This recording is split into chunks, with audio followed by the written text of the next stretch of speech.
Hi, welcome back. It's Susan Johnson, and I have another craft for you for the month of March.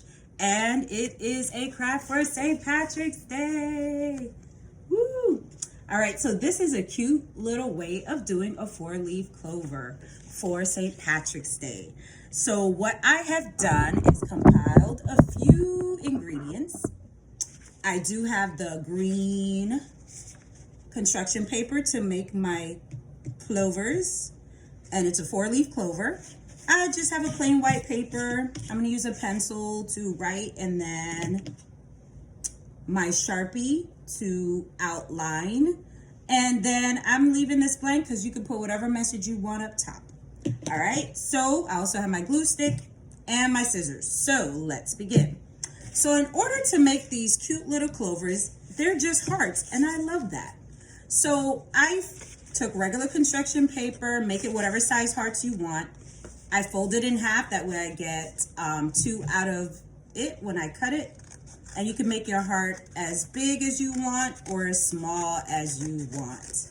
It really is up to you, and you can keep, shaving off more if you need to. It's better to make it a little bigger, and then you could always dwindle it down. And I'm gonna try to make them as even as possible by just kind of lining it up, as you can see, with the other one. So they're as even as possible when I create my clover. So I'm gonna cut right around. And you may not realize it, but when you do this, this is a quick, easy way to make your hearts for any holiday that you want.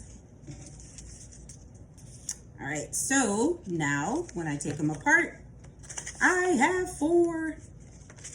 Okay, so all you need, simple glue stick, nothing fancy. It worked for me, and this is where you'll have to figure out whether you need to shave it down or leave it as is. Set it up with 4 of them all together.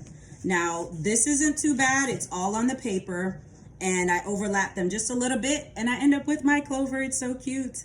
So I'm gonna glue it down since I love the way it came out, and just do them one at a time. Doesn't have to be perfect. And if you're making more than one of these, hopefully each clover is a little bit different. They have their own individuality. Put that one to start. Then I'm gonna keep going. This is a real simple craft. If you're the person that wants it perfect, you can measure it out or sketch it out before you cut it, and that will help with the symmetry. I am just doing an imperfectly perfect clover. And so if anyone watching this knows the history behind the four-leaf clover, go ahead and put it in the comments. I love to hear what you have for me and why they consider it lucky. Oops, almost did it backwards. And I just press it down a little bit so the glue kind of sticks. And like I said, make this your own. I'm changing up a little bit on it. I'm going to go ahead and add a stem because usually the clovers come on a stem. And I picked words that were special to me. So I have blessings, joy, love, and luck. So let me go ahead and do the same thing because I like luck, joy, blessings,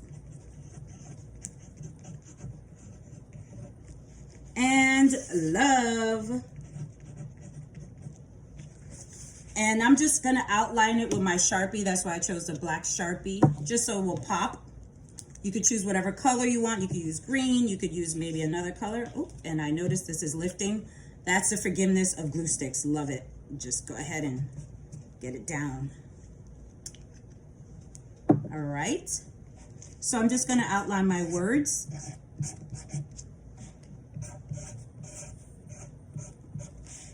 And blessings, not perfect, but imperfectly perfect. And love. There you go. Now I'm going to outline my stem. And then just color it in. I did that to hopefully stay in the lines. Sometimes I do, sometimes I don't. And that's okay. So here you have it. You can put your name on top. You can maybe put another embellishing around. Anything you want for this St. Patrick's Day for Leaf Clover Full of Love. All right, so I hope you enjoyed that simple craft. It is March currently, and it is National Craft Month, so that is why I decided to come up with some crafts for my page. If you enjoyed this, like it, comment, make sure you subscribe to my channel, and I hope that you come back and check out my other videos. Have a wonderful day. Bye.